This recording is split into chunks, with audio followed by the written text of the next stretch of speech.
Hello and thank you so much for coming back to my channel. First, I'd like to start by thanking all of you who have subscribed to my channel. I am thrilled that you found my content enjoyable enough to subscribe for more. For those who are first-time viewers of my channel, please don't forget to hit like and subscribe. Your support is a clear indication that the time and effort it took for me to record and edit this video is worth my time and is well received. Alright, so now let us begin. I've listed the materials needed to complete this project in the description, but here is a glimpse of what I use, and this is the image that I am going with. First thing is we're going to start by making the foundation of the tiki. In order to do this, you have to mold the mesh wire into a cylindrical shape. Mold the shape at your preferred height and circumference, and then secure the cylinder together with wire. Using the brown paper, cut out a big piece to start sketching the facial feature molds, and I began with the crown, ensuring that the scale of each feature is symmetrical to each other and appropriately fits the front facial area of your cylinder. After the crown, I moved on to the right eye. Again, the same thing applies. Sketch the eye in the paper to the appropriate width and height. Cut out and test it by taping it to the front. Once you are satisfied, use it as a template for the other eye. This will maintain symmetry. Okay, after you are satisfied with the eyes, then we're going to go ahead and move to the nose. Again, sketch the nose to the paper to the appropriate width and height to maintain a symmetrical uniformity.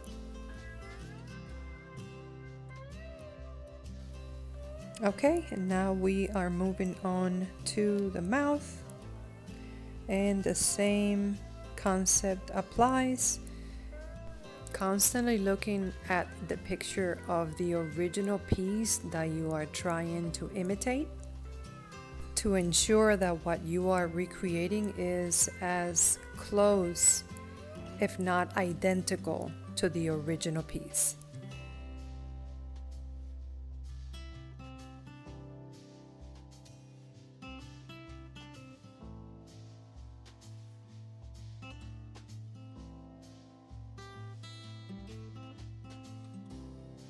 Once you have sketched all of your pieces, you've cut them out and you have taped them to the cylinder, take a step back to evaluate the templates and adjust them as required.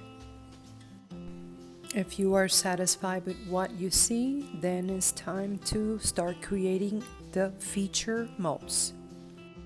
So we're going to start with the crown. Remove the crown template from the cylinder and place it against a pre-cut piece of mesh and tape it to the mesh.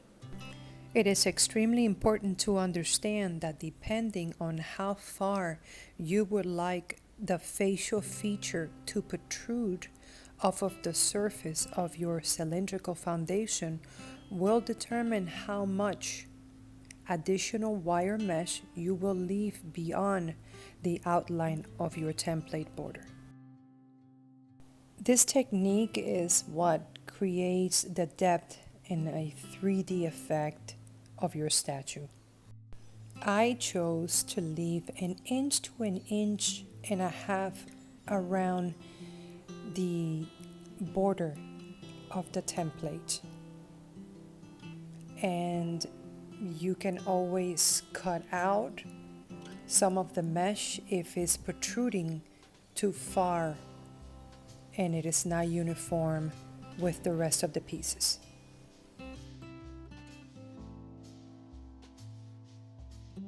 So it is extremely important to ensure that you keep a uniform amount of additional wire beyond the border of all of your templates to maintain a uniform depth throughout the entire design. So moving on to the left eye, I'll explain in more detail. So you take the template and you put it against the mesh and you cut out the inch or inch and a half around the outside of the template border and cut out a uniform length of slits around the border of the wire mold. Then you fold the slits inward so the wire template can stand off of the wire foundation.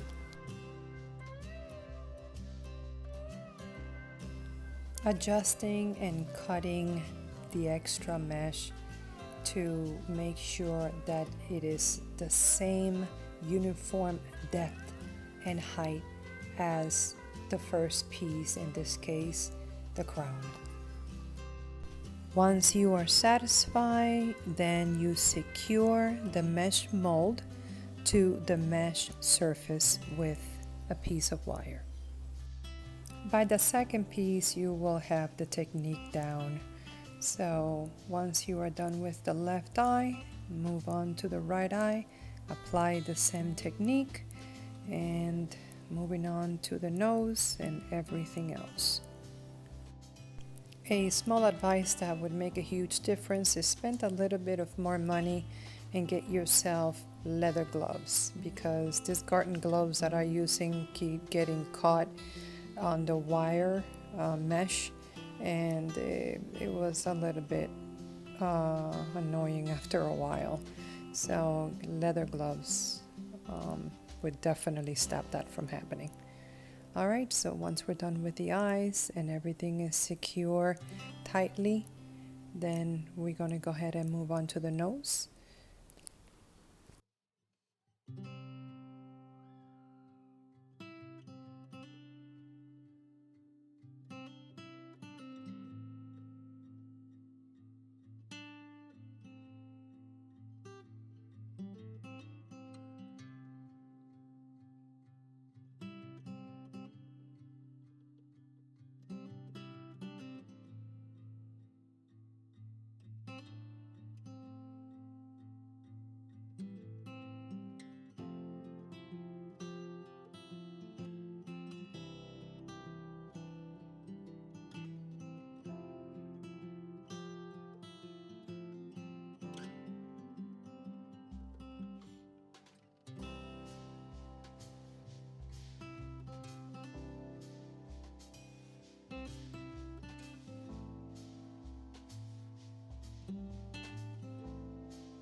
Okay, once we are done with the nose, we move on to the mouth, and the mouth requires a little bit of more attention to detail.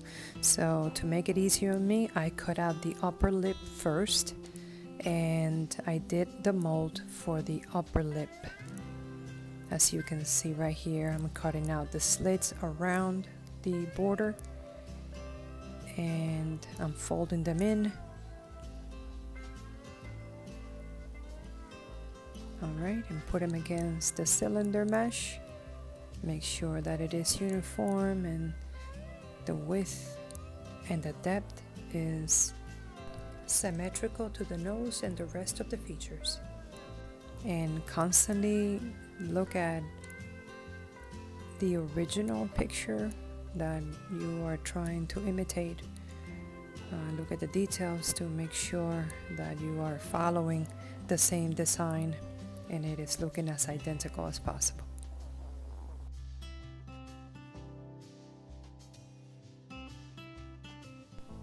Because the mouth is such an important focal point of this project, I would take my time and ensure to apply the technique to each tooth individually,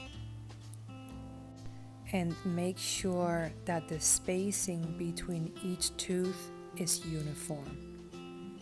This will make it so much easier when it comes time for you to cover it with the concrete.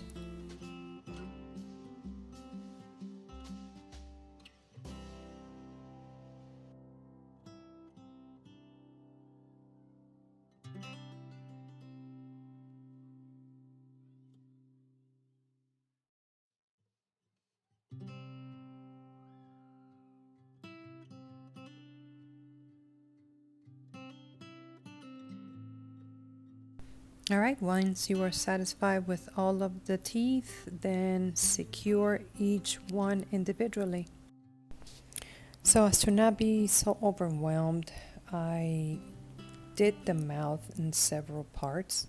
I first focused on the top lip and the top teeth. After that, I cut out the right side of the mouth and then focus on the left side of the mouth.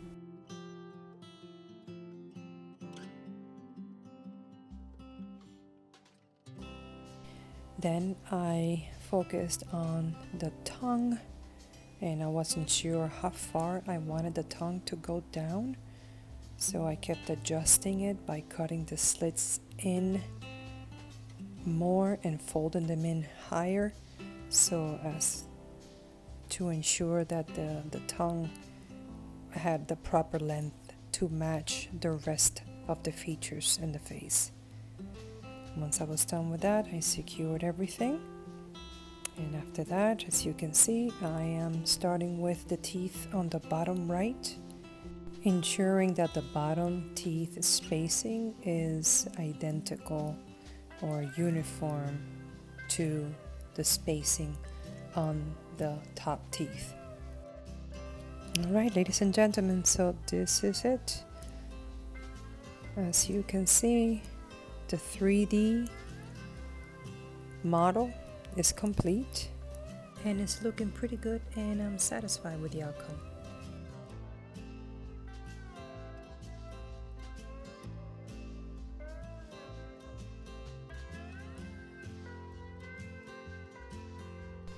To maintain the integrity of the shape of the foundation, fill in with the remaining brown paper, and I had a lot of plastic bags laying around, so I was able to use a lot of those, which actually was a lot better than using the paper because it filled in a lot more.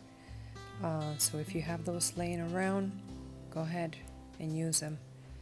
Fill it in as tightly as possible. The more you fill it in, the less concrete that you have to use. Also, I chose to forego filling in the mesh features individually. However, you can do that if you would like. The more filling you add, the less concrete you will have to use, therefore lowering the overall weight of the piece. However, the more concrete you use, the more stability your piece will have. If it's going to be an outdoor piece, you might want to add more concrete to increase the stability. I have done a total of about 6 of these concrete statues. I have them in my house in Miami by the pool, and as we all know, the weather in Miami is constant rain, and 10 years later they are holding up strong. I have not seen a crack in any of them, and they've managed to keep their color and their integrity with no issues. And I applied the same concept and design to those that I am applying to this piece.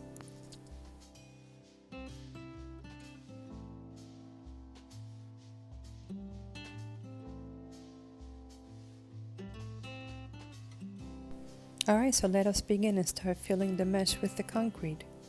For your initial base filling of your tiki, you start with a thick batter consistency, more like a loose Play-Doh. So the consistency is between a thick pancake batter and a loose Play-Doh. After you mix it in well and you're happy with the consistency, you grab some of it with your hand and you're gonna push it through the mesh, and make sure you fill in as much as you possibly can. The initial concrete layer that you are doing to fill in the base doesn't require any coloring. but it's optional. If you want to add coloring, go right ahead. I didn't do it to save some money. And also is the bottom layer, you're not going to be able to see it because you're going to continue to add more layers to this. So it's up to you whether you want to add coloring here or not.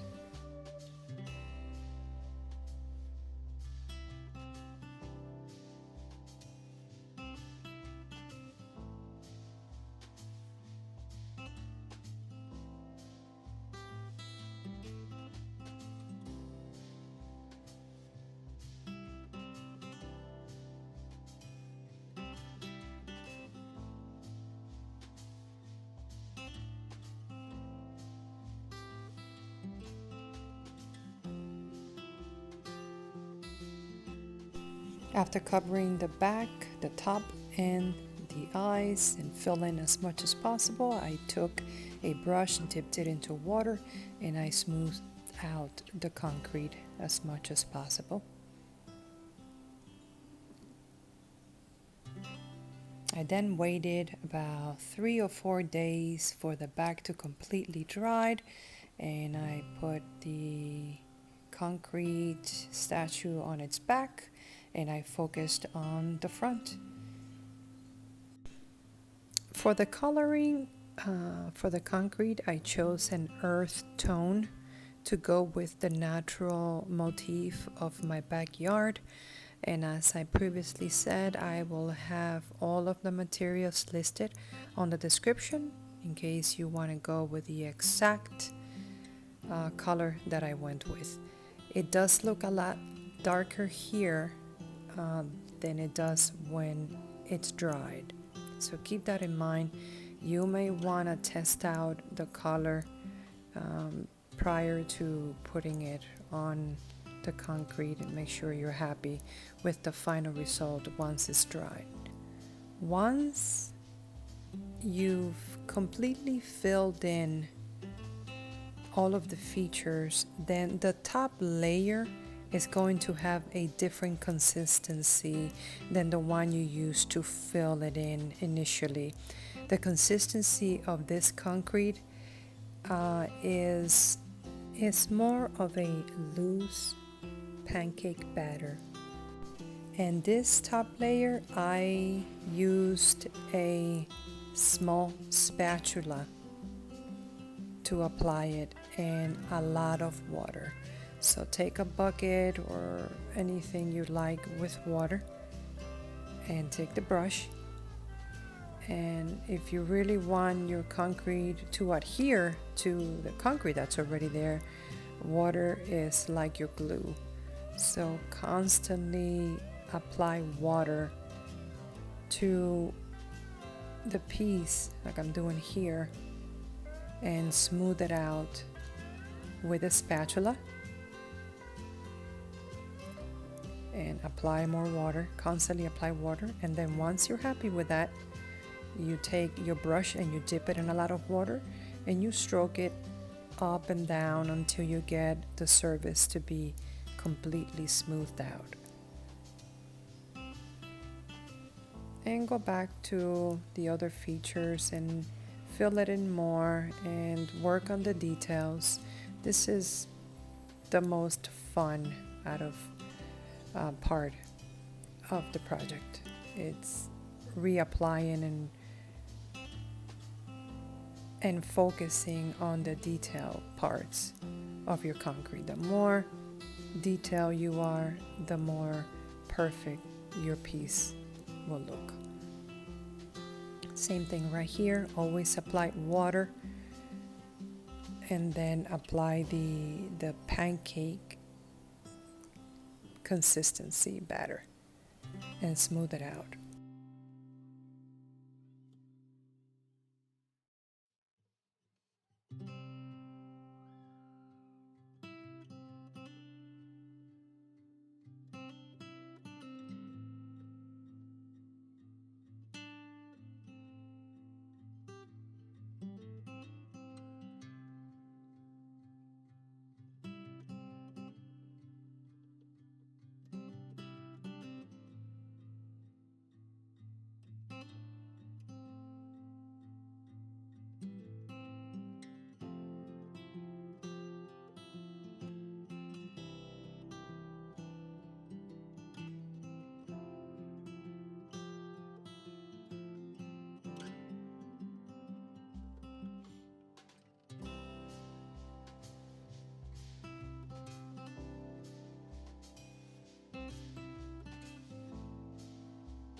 So I took a long piece of thread and I carved out straight lines down the crown, and with a barbecue skewer and a little bit of water I carved out some designs on the crown. Alright, once you added all of the details and you are completely satisfied with the statue, give it a few days for it to dry before lifting it up.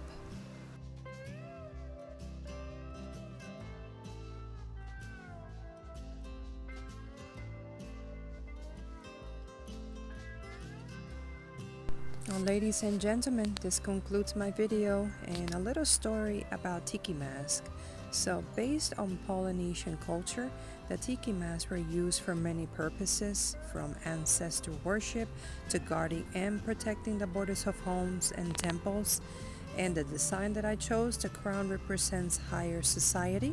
The tongue sticking out represents a warrior spirit and protection from bad spirits. Well, thank you so much for watching. Hope you enjoy my video. Don't forget to click like and subscribe. And I hope my video inspired you to create one of these beautiful pieces in your own home. Until next time, take care.